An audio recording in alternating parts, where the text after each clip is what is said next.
नमस्कार दोस्तों। आज बहुत दिनों के बाद मैं आई हूँ आप लोगों के सामने और ये शुभ मौका मुझे मिला है आज, क्योंकि आज मेरा पूरा 1 साल हो गया यूट्यूब पर आए हुए। और मैं बहुत दिनों से इंतज़ार कर रही थी कि मेरा 1 साल जब पूरा हो। आज है 21 नवंबर और आज के दिन मैंने फर्स्ट वीडियो डाली थी, माई फर्स्ट ब्लॉग, ये नाम से मैंने डाली थी अपनी वीडियो। और मैं आज बताना चाहूँगी मैं क्यों आई इस चैनल पर, क्योंकि मेरे पहले से चैनल था एक जिसका नाम अभी अनुपमा क्रिएटिविटी एंड एक्टिविटी है, वो चैनल था मेरे पास में। और उस चैनल पर मैं आई थी कैश लाइफ विद भूमि जी को देखकर। उनके चैनल से बहुत ही इंस्पायर हुई थी मैं, क्योंकि वो बहुत सारी DIY बनाती थी, अपनी एक्टिविटी पूरे दिन की दिखाती थी और उससे बहुत ही ज़्यादा मुझे एनर्जी मिलती थी। और मुझे शौक़ तो बचपन से ही था इन सब चीज़ों का, लेकिन तब कहाँ यूट्यूब हुआ करता था। तब हम रेडियो पर गाने ही सुना करते थे, कुछ बनाने के लिए बताए जाते थे वो देखा करती थी, या फिर मैगजीन्स तो मैं कंटिन्यू पढ़ा करती थी, बचपन से ही पढ़ती आ रही हूँ, तो उसमें से मैं सीखती थी। लेकिन मैं यहाँ पर इस चैनल पर आई, उसका सबसे पहला श्रेय जाता है, मैं बताना चाहती हूँ यहाँ पर सावित्री का। सावित्री की वीडियो मैं बहुत दिनों से देखती थी, लेकिन सावित्री की वीडियो देखते देखते मुझे कुछ लगा कि सावित्री का जो चरित्र चित्रण लोग करते हैं, मैं शुद्ध हिंदी में बोलती हूँ, जो भी एनालिसिस कर रहे थे लोग सावित्री के बारे में, कि चूँकि मैं बहुत दिनों से जुड़ी थी सावित्री सनातन से और उसकी वीडियोस कंटिन्यू देखती थी, कहीं कुछ गलत मुझे लगता नहीं था। लेकिन कुछ अचानक से ऐसा हुआ कि सावित्री की ट्रोलिंग कहें या लोग कहते हैं कि उसे सुधारने के लिए हमने ऐसा किया, तो पता नहीं, शायद सावित्री बिगड़ी हुई थी, उनके कहने से सुधर गई है या क्या। आज भी तो सावित्री वैसी ही है, कहाँ सावित्री में कुछ चेंजिंग आई, जैसी पहली थी वैसे ही आज भी है, कुछ नहीं बदला उसके अंदर। लेकिन हाँ, सावित्री ने ही मुझे इस चैनल पर आने के लिए मजबूर किया, इतना तो मैं कहूँगी ज़रूर, क्योंकि उसके लिए जो भी बातें कही जाती थी वो मुझे कहीं ना कहीं नागवार गुजरती थी। मैं नहीं चाहती थी कि उस गरीब लड़की की जो आगे धीरे धीरे तरक्की कर रही थी उसकी ट्रोलिंग हो और सोशल मीडिया पे इस तरह से उसे डिफेम किया जाए। और उसके जब मैं कमेंट पढ़ती थी ना, तो मुझे लगता था कि क्या मैं कुछ नहीं कर सकती, क्या मैं उसे रोक नहीं सकती, इस तरह के गंदे कमेंट लोग कर रहे हैं तो क्या मैं उन चीज़ों को बंद नहीं करवा सकती। तो मैंने सबसे पहले वही काम स्टार्ट किया, जहाँ से सावित्री की ट्रोलिंग स्टार्ट हुई थी। सावित्री की कमियों को बार बार दिखाया जा रहा था, वो उसकी मजबूरी थी या क्या वो तो वही जाने, लेकिन सावित्री की जो भी कुछ थी उस चीज़ के लिए मैंने आवाज़ उठानी शुरू की और मैं वीडियो पे वीडियो बनाती गई। मैं बहुत कुछ रोकने की कोशिश कर रही थी, क्योंकि बहुत कुछ गलत हो रहा था उसके साथ में, मुझे लग रहा था। और इसके कारण कहीं ना कहीं उसके ससुराल वाले भी दुखी हो रहे थे, बहुत टेंशन में लोग थे, पूरी फैमिली ही पूरी टेंशन में आ गई थी। सनातन को कहे या सावित्री को कहे या उसके ससुराल वालों को, सभी लोग टेंशन में थे कि ये क्या हुआ, क्यों हो रहा है। तो मैंने सबसे पहले इसी के लिए आवाज़ उठाई और फिर ये कंटिन्यू सिलसिला चलता रहा। मैंने कई वीडियोस बनाए सावित्री के लिए और मेरा जो पहला तो नहीं, दूसरा भी नहीं, तीसरा वीडियो जो था वो मेरा वायरल हुआ। और वायरल हुआ वो 36,000 तक अभी गए, लेकिन वो उस वक्त वायरल नहीं हुआ था, बाद में हुआ, 2 महीने बाद हुआ वो सब कुछ। उसके बाद फिर मेरा जो 5वां वीडियो आया वो भी 35,000 गया। तो इस तरह से लोग धीरे धीरे मुझे पहचानने लगे कि कोई है जो कुछ बोल सकती है। मैं ये नहीं कहती मैं बहुत अच्छा बोलती हूँ, लेकिन हाँ, कुछ बात है जो बहुत अच्छे लोग जो हैं उनको समझ में आई, जो मुझे बहुत ही ज़्यादा इम्पोर्टेंस देते हैं, मेरे एक एक कमेंट को बहुत लाइक करते। मैं यहाँ पर उन सब का नाम लेने वाली हूँ और माफ़ी चाहूँगी अगर किसी का नाम छूट जाए तो मैं सबसे पहले बहुत ही ज़्यादा थैंकफुल हूँ सावित्री की वजह से मैं यहाँ पर आई।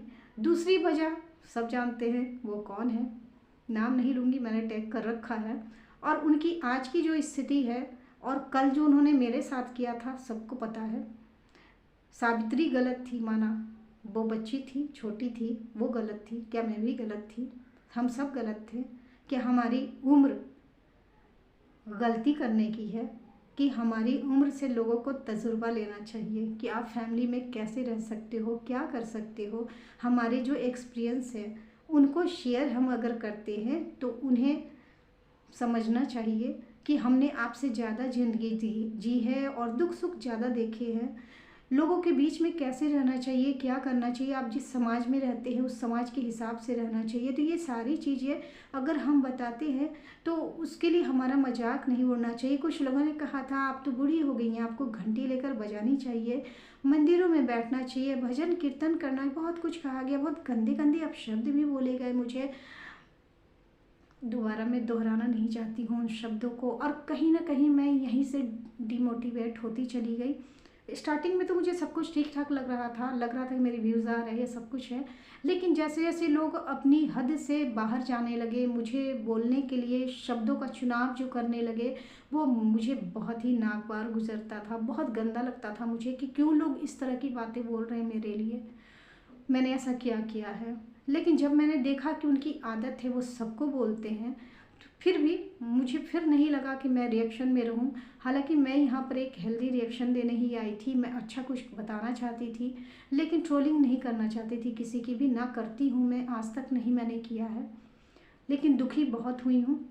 अब चलिए ये बात को हटा देते हैं, अब थोड़ी सी बात मैं कर लेती हूँ उन लोगों के लिए जिन्होंने मेरे ओठों पर मुस्कान लाई, मेरी हिम्मत बढ़ाई, मेरी हौसला अफजाई की, और आज तक वो कर रहे हैं, मुझे हर तरीके से अप्रिशिएट करते हैं।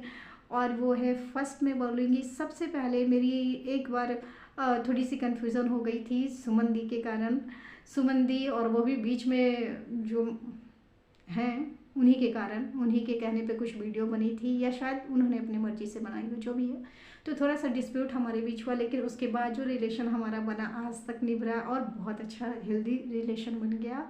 तो सुमन दी थैंकफुल हूँ मैं आपकी।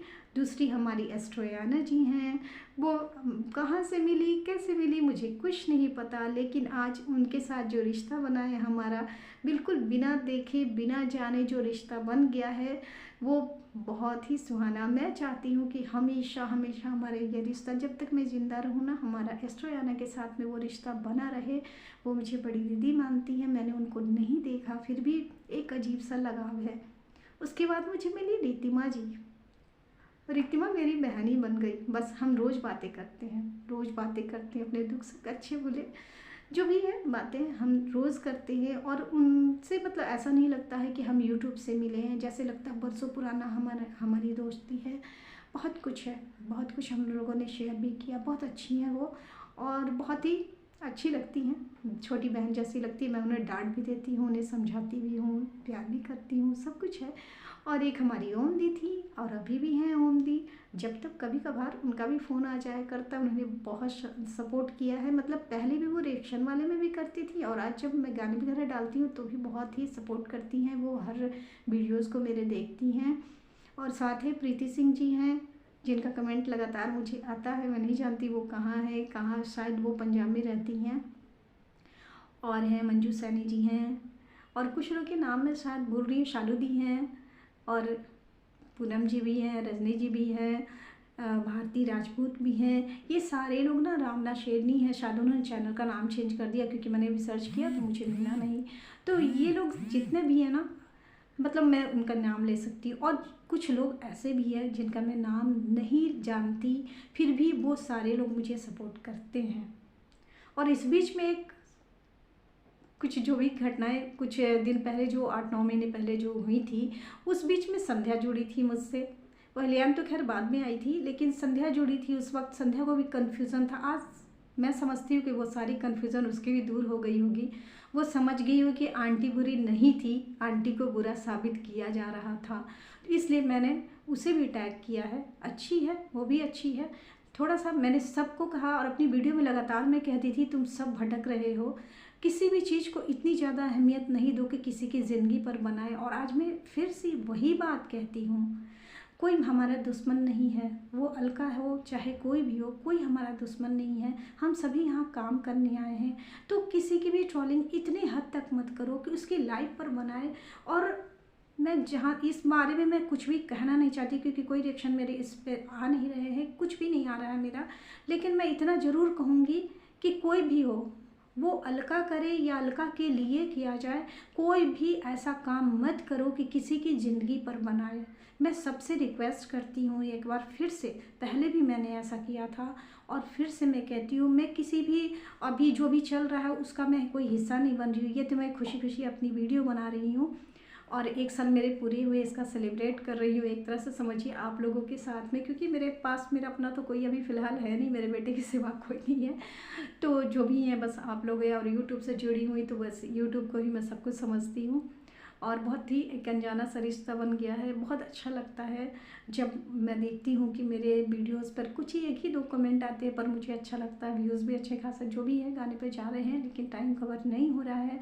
तो एक बात मैं आप लोगों से जानना चाहती हूँ कि क्या आप लोग फिर से मुझे रिएक्शन में देखना चाहते हैं, या फिर मैं जो कर रही हूँ वो मेरी मजबूरी है, समझ लीजिए। मेरे चैनल को चलाना है, हालांकि मेरा चैनल जुलाई में मोनेटाइज हो गया था, अभी वेरिफिकेशन भी हो चुका है, सब कुछ हो चुका है, बैंक से लिंक भी हो गया है, लेकिन अब तो $100 बनाने हैं ना, तो बहुत लंबा सफ़र है, ये बहुत लंबा सफ़र है। तो आप लोग बताइएगा ज़रूर कि आप फिर से मुझे रिएक्शन में देखना चाहते हैं, या जो मैं अभी कर रही हूँ वही करती रहूँ, क्योंकि ये जो मैं अभी कर रही हूँ ना वो मेरा एक शौक़ है, लेकिन चैनल को चलाना है और रिएक्शन मैंने बंद कर दिया है, इसलिए मैं उस पर गाने वगैरह डाल रही हूँ कि हाँ मेरा चैनल ज़िंदा रह सके। ये नहीं, मेरा कोई प्रोफेशन नहीं है गाना गाना, और आप लोग देख भी रहे हैं कमियां हैं, बहुत सारी कमियां हैं, लेकिन चैनल को चलाना है तो क्या करूं, क्या डालूं वहाँ पर। लोगों की गालियाँ सुनने से अच्छा कि मैं गाने वगैरह डाल देती हूँ, कुछ भी डाल देती हूँ, क्योंकि आप जब भी जैसे ही आप किसी को जाओगे ना बताने कि आपने ये गलती की है, तो अगला समझने की बजाय आपको गालियाँ ही दे देंगे, आपको बुरा साबित कर देगा, आपको कभी भी अच्छा नहीं समझ पाएगा, क्योंकि उसके अंदर ओवर कॉन्फिडेंस है, उसे लगता है कि मैं ही सही हूँ, दूसरे सारे गलत हैं। तो आज मैं सबसे 1 साल मेरा बीत गया है, सबसे कोई भी हो, एनीबॉडी, कोई भी हो, एवरीवन, लोगों से मैं ये कहना चाहती हूँ कि अगर मुझसे कोई गलती हो तो मुझे माफ़ कर दें, और मेरी वजह से किसी के होठों पर हंसी आई तो बस चाहे कि ये हंसी मैं सबके चेहरे पर लाती रहूं और लोग मुझसे खुश रहें और सब लोग अच्छे से रहें, प्यार से रहें। और जो भी इस तरह की गंदगी अभी हो रही है यूट्यूब पर, क्योंकि देखो कहीं ना कहीं हम सभी प्रभावित होते हैं इन चीज़ों से, हम मेंटली बीमार होते चले जाते हैं। वो हमारी कहानी नहीं होती है, दूसरों की कहानी होती है। फिर भी इसके बाद क्या हुआ, इसके बाद क्या हुआ, इस चक्कर में ना हम खुद भी बीमार पड़ते जाते हैं। जो लोग ऐसा करते वो तो बीमार है ही, और साथ साथ हम लोग भी बीमार पड़ते चले जाते हैं। तो जो कहानियाँ पहले की थी हम सभी जानते हैं, उसको अब लिपा पोती करने से कोई फ़ायदा है नहीं। और मैं सिर्फ यही कहना चाहती हूँ कि किसी को भी इतना तकलीफ़ ना पहुँचाओ कि वो खुद तुम्हें तकलीफ़ देने पर आमादा हो जाए। तो फिर से मैं एक बार कह रही हूँ, जो भी गलतियाँ तुम सबने की, कुछ लोगों ने की, जो भी की, अब दोबारा रिपीट मत करो कि लोग तुम्हारे भी घाव कुरेदने लगे। ऐसा मत करो, जाने कितनों को नोचा गया। तो अब जो हो रहा है सभी देख रहे हैं, मुझे ये अच्छा नहीं लग रहा है। मैं ये नहीं कह रही कि हाँ किसी ने मुझे अपशब्द कहे, मुझे गलत कहा तो उसके साथ जो हो रहा है वो अच्छा लग रहा है, नहीं, मुझे बिल्कुल अच्छा नहीं लग रहा है। इसलिए नहीं लग रहा है कि मैं भी एक औरत हूँ और वो भी एक औरत है, तो उसे भी माफ़ कर देना चाहिए। मैं जहाँ तक समझती हूँ, मुझे लगता है, क्योंकि मैं देखो ऐसे ही दिल की हूँ, मैं बदला लेने की भावना नहीं रखती किसी के लिए। तो जो उसने किया वो भी गलत किया, और जो अब हो रहा है उसके साथ वो भी गलत हो रहा है। तो कहीं ना कहीं मैं बस चाहती हूँ कि बस शांति रहे, शांति का माहौल रहे, और हम सभी अपने अपने ब्लॉगिंग डालें, अच्छी ब्लॉगिंग डालें। हर कोई चाहता है कि उसकी फैमिली में क्या कैसा चल रहा है वो दिखाए, अपनी एक्टिविटी को दिखाए, ना कि रिएक्शन के नाम पर जो इस तरह की हुडिंग होती है वो किया जाए। रिएक्शन को हेल्दी रिएक्शन बनाकर जिएं और उसको दिखाएं आप लोग। और स्पेशली मैं सबकी बात करती हूँ, दीवा जी, आपका नाम मैं शायद भूल गई थी, अभी मंजू क्रिएशंस जी हैं उनका नाम भूल गई थी। मैं सबको थैंक यू कहना चाहती हूँ कि आप सब ने मुझे इतना प्यार दिया, और जिनका नाम मैं भूल रही हूँ अभी मुझे याद नहीं आ रहा, प्लीज़ आप लोग माफ़ कीजिएगा, लेकिन मैं दिल से सबको याद करती हूँ, और आप सबकी वजह से ही मैं यहाँ तक पहुँच पाई हूँ। मेरे चैनल पे जो भी ग्रोथ हुई है वो सब आपकी वजह से है। स्पेशली रितिमा जी हैं जो मेरी बहुत अच्छी फ्रेंड बनी हुई हैं, और उनसे हमेशा बात होती है, सुमंदी से भी अक्सर बात हो जाती है, और बाकी का नंबर मेरे पास है नहीं। एक ओम दी है, यदा कदा, वो भी फ़ोन कर लिया करती हैं, लेकिन बाकी लोगों का नंबर मेरे पास नहीं है। तो मैं बात नहीं कर पाती हूँ। पूनम जी के कारण मुझे एक बार बहुत गलत बोला गया, और गलत बोला गया तो बस उसके बाद से शायद मैंने रिएक्शन छोड़ दिया। जो शब्दों से नवाजा गया था मुझे, शायद आप लोग सभी जानते हैं, मेरे लिए वीडियो बनाई गई थी और गंदे गंदे वर्ड मुझे बोले गए थे, सिर्फ इसलिए कि मैंने कह दिया था कि ये किसी का प्रोफेशन हो सकता है, बस इतने बात पर। तो खैर कोई बात नहीं, आज मैं सब कुछ भूल चुकी हूँ। जिसके साथ बुरा हो रहा है मैं समर्थन नहीं करती उन चीज़ों का। नाम नहीं ले सकती यहाँ पर, क्योंकि समझने वाले जो अच्छे हैं वो समझ ही जाते हैं, लेकिन जिन्होंने ना समझने की कसम खाई है वो नहीं समझ पाएंगे, इसलिए मैं नाम नहीं लेना चाहती यहाँ पर। लेकिन जो हो रहा है अभी, आगे फ्यूचर के लिए वो बहुत ख़राब हो जाएगा, इसलिए प्लीज़ स्टॉप कर दो, रुक जाओ यहीं पर। सबसे कहती है, जो नए लोग आए हैं उनसे भी कह रही हूँ, जो पुराने हैं उनसे भी कह रही हूँ, खुंदक ठीक है, गुस्सा आता है, किसी की भी इंसल्ट हो, इज्जत कोई इस तरह से तार किया जाए तो गुस्सा आता है, लेकिन माफ़ करना भी सीखो। सबको कहती हूँ माफ़ करना भी सीखो, और माफ़ करके मूव ऑन कर जाओ बस। और मेरी इस वीडियो में और ज़्यादा मैं कुछ नहीं कह पाऊँगी, क्योंकि बहुत दिनों के बाद मैं आई हूँ कैमरे के सामने, तो लग रहा है जैसे मेरे पास शब्द ही नहीं है, बचे हैं पता नहीं क्या है। हाँ, ख्वाहिशें BMU जो दीदी हैं, सुमन दी हैं, उनका भी नाम शायद सुमन दी ही है, तो उनका नाम लेना मैं भूल गई थी। उनके साथ एक अजब सा रिश्ता है, कभी हम साथ हो जाते हैं, कभी हम अलग हो जाते हैं, पता नहीं क्या है उनके साथ में, ये जो रिश्ता बना हुआ है हमारा। तो कभी वो हमारी बातों से सहमत हो जाती हैं, कभी असहमति उनकी होती है हमारी बातों में। तो चलिए कोई बात नहीं, एक ऐसा रिश्ता भी होना चाहिए कि हर बात को लोग पसंद ही ना करें, नापसंद करने वाले लोग भी यूट्यूब पे रहने चाहिए, ताकि हमारी कमियों के बारे में पता चल सके। तो चलिए मैं इसी के साथ अपने वीडियो को एंड करती हूँ, और बहुत अच्छा लग रहा है, आज मैं बहुत दिनों के बाद कैमरे पे आई हूँ। थोड़ा मेरी तबीयत ठीक नहीं रहती है, तो आप लोग देख रहे होंगे कि मेरी हेल्थ बहुत ज़्यादा ही डल हो चुकी है, और बहुत कुछ है लाइफ में, चलता रहता है, अच्छा बुरा सब कुछ चलता रहता है। बस मैं चाहती हूँ मैं आप लोगों के साथ रहूँ, आप लोग का सपोर्ट मुझे मिलता रहे, और मेरा ऐसे ही कई साल मेरे गुजरते रहे, और मैं इसी तरह वीडियो बनाती रहूँ। प्लीज़ एक बार फिर से मैं आप सबको तहे दिल से धन्यवाद कहती हूँ कि आप सबके सहयोग से, आप सबके समर्थन से, आप सबके प्यार से मेरा चैनल 1 साल में मोनेटाइज भी हुआ, सब कुछ हो गया, और बस इतना ही। आप सब खुशी रहें, मस्त रहें, स्वस्थ रहें, बहुत अच्छे से रहें, और थोड़ी सी इतनी सी बस उम्मीद है आप लोगों से कि मेरे लिए, मैं जिस मुश्किल में हूँ उस मुश्किल से निकल जाऊँ, बस आप लोग मेरे लिए प्रेयर कर दें। और मैं सबके लिए भगवान से प्रार्थना करती हूँ कि आप सब भी जहाँ रहें, जैसे भी रहें, कुशल मंगल रहें, बहुत अच्छे से रहें। चलिए यहीं पर एंड करती हूँ अपनी वीडियो का, और बताना ज़रूर कि मुझे रिएक्शन में फिर से आप देखना चाहते हैं या नहीं देखना चाहते हैं, या मैं गाना ही सारे गामा मैं करती रहूँ क्या लगता है आपको, प्लीज़ बताना ज़रूर। चलिए फिर से मैं मिलती हूँ नेक्स्ट वीडियो में, या शायद नेक्स्ट गाने में। नमस्कार।